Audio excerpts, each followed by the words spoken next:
सिरसा लोकसभा पर मंथन जारी है। सिरसा में इनेलो, कांग्रेस और भाजपा तीनों में से कौन सा बाजी मारेगा, आज इसी पर हम विश्लेषण करेंगे और विश्लेषण में आपको बताएंगे कि क्या कुछ सिरसा का इतिहास रहा है, क्या कुछ सिरसा के जातीय समीकरण रहे हैं और उन जातीय जो समीकरणों के साथ में कौन सी वर्ग, कौन सी पार्टी के लिए फायदेमंद देने वाला है। बेशक से 2019 के चुनाव में भाजपा ने वहां से रिकॉर्ड तोड़ा, जीत हासिल की हो, लेकिन भाजपा के लिए वहां पर कठिन रहा है। तो ऐसे में क्या कांग्रेस वहां से चुनाव जीतेगी या फिर इनेलो जीतेगी, या फिर कांग्रेस को जो अब ये भ्रम है कि हम सिरसा लोकसभा को जीत सकते हैं, इनेलो के गठबंधन के बिना क्या वो जीत पाएगी। तमाम पहलुओं पर हम चर्चा करेंगे और चर्चा करने से पहले आप भी कमेंट्स बॉक्स में जरूर बताएं कि सिरसा लोकसभा से कौन सी पार्टी जीतने वाली है।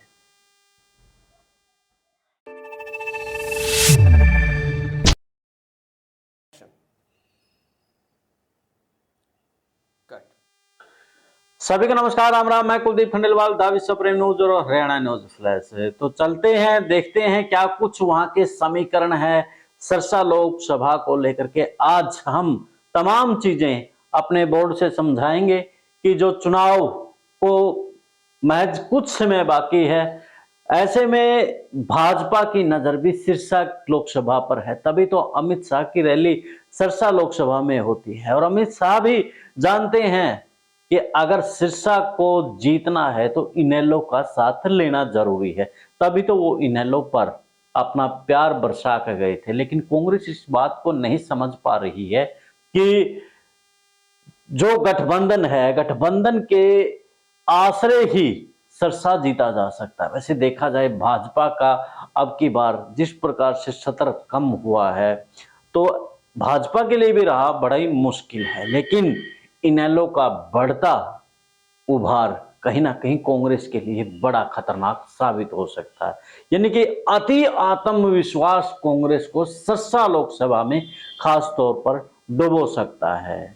तो समझते हैं पूरे सिरसा लोकसभा के। वैसे देखा जाए तो 1967 से जो सबसे ज्यादा रिकॉर्ड तोड़ जो जीत हासिल की, ज्यादा सांसद रहे हैं, वो पिता और पुत्री रहे हैं, यानी कि कुमारी शैलजा और दलबीर सिंह। अब फिर कांग्रेस में जब सर्वे हुआ तो कांग्रेस में तमाम नाम आए। जब सर्वे एजेंसियों ने वहां से जानकारी ली कि कांग्रेस से कौन सा चेहरा यहां से चुनाव जीत सकता है, नाम काफी आए, जिसमें सुशील इंदौरा भी है और चरणजीत सिंह रोड़ी भी है। तब कई ऐसे चेहरे हैं जिनके नाम आए हैं।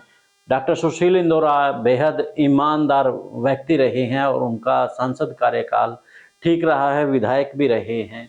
चरणजीत सिंह रोड़ी भी ईमानदारी छवि पर रही है उनकी। इसके अलावा जो नाम रहे हैं उन नामों की लिस्ट भी आपको बताएंगे। उससे पहले हम पूरी जानकारी लेते हैं कि वहां पर क्या कुछ जातीय समीकरण है। तो पहले जातीय समीकरणों पर चलते हैं।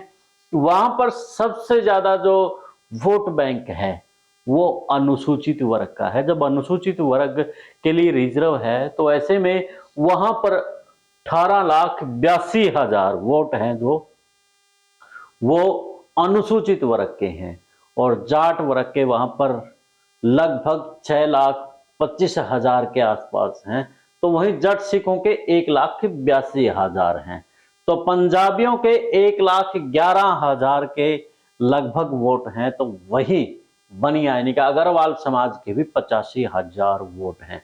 बिश्नोई समाज के भी 55,000 वोट हैं। तो कंबोज के 85,000। तो पिछड़ा वर्ग के 2 लाख। जो ये आंकड़े लिए गए हैं 2019 के वोटों की वर्ष के अनुसार लिए गए हैं, और मीडिया के जो आंकड़े उन्होंने प्रकाशित किए थे उनके अनुसार लिए गए हैं।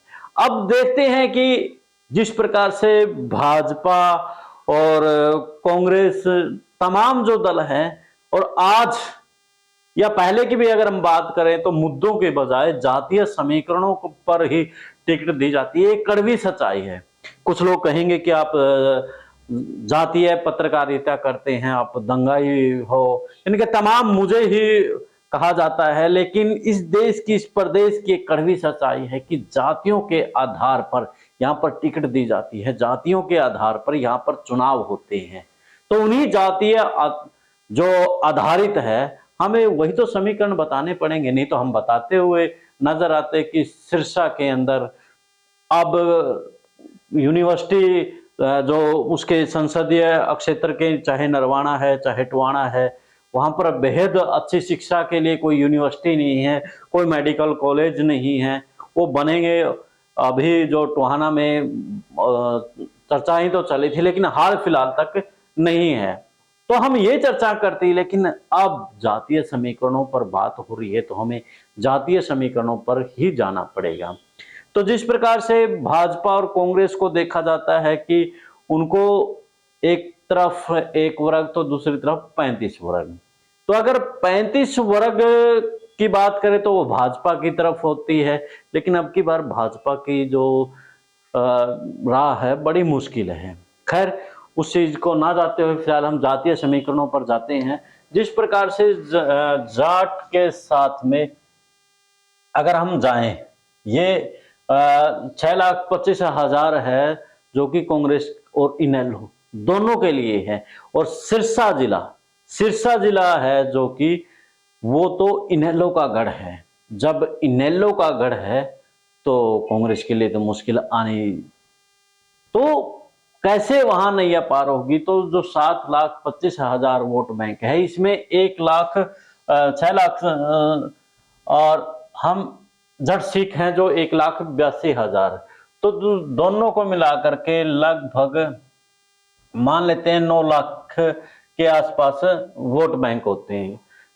9 लाख इनकी समीकरण बनते हैं। तो वही अनुसूचित वर्ग में भी अलग अलग अब खेल बना दिया गया है। जिस प्रकार से जो रविदास समाज है, रविदास समाज खास तौर पर कांग्रेस के पक्ष में है, और जो या फिर बीएसपी की तरफ है, भाजपा के खिलाफ है।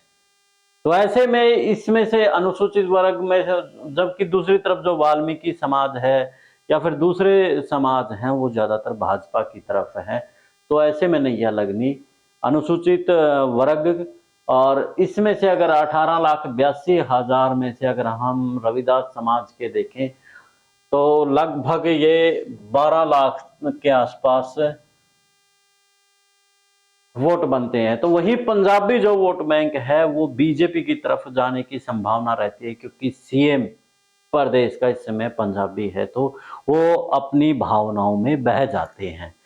तो बिश्नोई समाज के जो 55,000 वोट हैं वो कुलदीप बिश्नोई की बड़ी भूमिका रहेगी, क्योंकि कुलदीप बिश्नोई हाल फिलहाल यानी कि कुछ समय पहले भाजपा में शामिल हुए थे, फिर चुनाव हुए थे और उसमें वो चुनाव में जीत भी गए थे।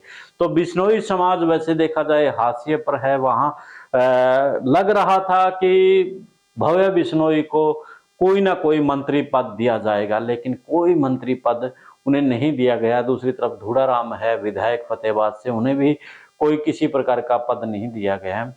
हाल फिलहाल वो भी अब नाराज है या नहीं है वो एक अलग बात है, क्योंकि चुनाव के दौरान मना लिया जाता है, जातिगत इमोशनल खेल खेला जाता है, उसमें बह जाते हैं। तो बिश्नोई समाज के 55,000 जो वोट हैं वो भाजपा की तरफ जाने की संभावना रहती है। तो वहीं अग्रवाल समाज भी जो हिंदुत्व की बात करता है या 65 वोट बैंक भाजपा का रहा है, तो 85,000 के लगभग अग्रवाल समाज का। तो पिछड़ा वर्ग की जो बात करें तो 2 लाख के आसपास जो पिछड़ा वर्ग का वोट बैंक है, ये भी क्योंकि हिंदुत्व के उसमें और नॉन जाट के उसमें पिछड़ा वर्ग कुछ ज्यादा ही भयावह है। तो अब पिछड़ा वर्ग भी भाजपा की तरफ जाने की संभावनाएं रहती है। लेकिन इसके अलावा अन्य में 1,30,000 जिसमें मुस्लिम, क्रिश्चियन और जैन तीनों के वोट बैंक है। तो जो मुस्लिम समाज है या क्रिश्चियन समाज है, जिस प्रकार से भाजपा ने एक माहौल तैयार किया है, उनके नेता जो उनके खिलाफ बोलते हैं, उनके जो आराध्य हैं उनके खिलाफ बोलते हैं, तो कहीं ना कहीं वो भी बीजेपी के लिए बड़ी मुश्किल खड़ी कर सकते हैं। तो अब चलते हैं कि जो 2019 के चुनाव में 3,09,918 वोटों से सुनीता दुग्गल जीती थी, तो उसके कुछ माह बाद जब विधानसभा के चुनाव हुए थे, तब मामला ही पलट गया था। जिन विधानसभाओं से लाखों में जीत थी, हजारों में जीत थी, वहां पर बड़ी जीत दूसरों की हुई। हम सिरसा जिला के अंदर बात करें तो जो 5 सीटें आती हैं, जिसमें से भाजपा एक भी सीट नहीं जीत पाई थी।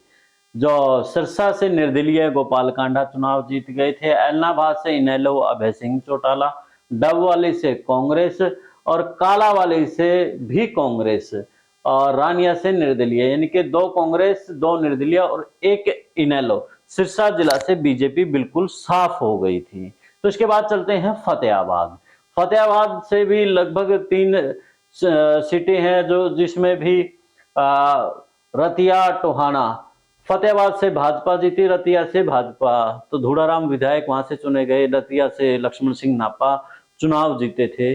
तो इसके अलावा टोहाना से जजपा जीत गई थी, क्योंकि वहां से जो प्रदेश अध्यक्ष थे सुभाष बराला, उसके खिलाफ बड़ा माहौल तैयार हो गया था, जिसके कारण से वो चुनाव हार भी गए थे।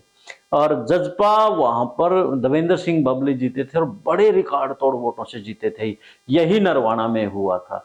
नरवाना भी सिरसा लोकसभा के सीट के अंदर विधानसभा सीट है, तो वहां से भी रामनिवास सुरजाखेड़ा विधायक हैं, जो कि रिकॉर्ड तोड़ वोटों से जीते थे। तो ऐसे में बीजेपी के लिए बड़ी राह मुश्किल रही है, क्योंकि उसमें सुधार करने की बजाय कम और भी नीचा हुआ है। सिरसा लोकसभा में जो सिरसा जिला है, सिरसा जिला में इनेलो का गढ़ कहा जाता है, तो वही फतेहाबाद इससे छूता क्षेत्र है, तो कहीं ना कहीं इनेलो का ही। और नरवाना में तो खास तौर पर इनेलो अब बढ़ती जा रही है, क्योंकि जिस प्रकार से जजपा का स्तर डाउन होता जा रहा है, वैसे वैसे इनेलो ऊपर चलती जा रही है। तो बड़ा मामला पेचीदा है यहाँ पर, और सभी बातों को लेकर के यही कहा जा सकता है कि यहाँ पर मामला बड़ा, यानी कि इनेलो और कांग्रेस अगर दोनों का गठबंधन से चुनाव लड़ा जाए तो चुनाव जीतना आसान रहेगा। नहीं तो कई बार वही खेल होता है, यानी कि जिस भाजपा जिसमें खेलती है, वोटों को बंटवा करके कहीं ना कहीं अपना फायदा वो ले जाती है। अब मान के चलो कि जो 3,09,000 की वो जीत थी, अगर इनेलो और कांग्रेस दोनों अच्छे वोट ले जाए तो कहीं ना कहीं बीजेपी थोड़े मार्जिन से जीत भी जाए। तो ऐसे में सिरसा लोकसभा को लेकर के हम और भी बात करें तो इससे पहले 1989 से लेकर 2019 तक 9 बार इसमें चुनाव हुए हैं, जिसमें 4 बार कांग्रेस, 4 बार इनेलो और 1 बार भाजपा आई है। और भाजपा इसलिए आई है क्योंकि उस समय जो पुलवामा का मामला था, पुलवामा मामला के बाद में लोगों की संवेदनाएं, देशभक्ति, राष्ट्रवाद जागा था, और कहीं ना कहीं सभी जातियां, धर्म, सब कुछ, यानी कि उस वक्त सिर्फ एक ही चीज नजर आ रही थी, वो थी मोदी। तो ये मैं पहले ही बता चुका हूं कि पिता पुत्री 6 बार सांसद रहे हैं, कुमारी शैलजा और दलबीर सिंह, इनका बड़ा रिकॉर्ड है। और 1989 और 99 में जो सांसद बने थे वो भाजपा और इनेलो दोनों का गठबंधन था, दोनों बार तब बने थे। और 1998 में जो इनेलो का और बीएसपी का गठबंधन था। तो शैलजा जब यहाँ से पिता पुत्र का रिकॉर्ड है, तो आखिर यहाँ से वो क्यों चली गई? उनका जाने का सबसे बड़ा कारण था भजन लाल के साथ में उनके मतभेद हो गए थे। तो बिश्नोई के वोट बैंक के साथ में जो दूसरा वोट बैंक था वो भी भजन लाल के कहीं ना कहीं ज़्यादा था, क्योंकि वो हिसार के नज़दीक उनका गांव था, वहीं उसकी राजनीतिक भूमि थी। तो उसके बाद वो अम्बाला कुमारी शैलजा ने चुना था, इसीलिए लोग अब कुमारी शैलजा को याद कर रहे हैं कि अब की बार कुमारी शैलजा को सिरसा लोकसभा से टिकट दी जाए। लेकिन जो शैलजा है वो उकलाना से चुनाव लड़ना चाहती है, वो सिरसा लोकसभा से नहीं, इनके विधानसभा वो सीएम को चेहरा अपना बनाए हुए है। तो देखने वाली बात यही रहेगी, हमारा आंकलन तो इसी विषय पर पहुंचता है कि इनेलो और कांग्रेस का अगर गठबंधन होता है तो जीत की आसानी हो जाती है, नहीं तो बड़ा मुश्किल है। तो आपको इस मामले में क्या लगता है? आप भी अपनी राय दें। देश और प्रदेश की खबरों के लिए द विश्व प्रेम न्यूज और हरियाणा न्यूज फ्लैश को शेयर और सब्सक्राइब कर लें। अब मुझे दें इजाजत। जिंदाबाद।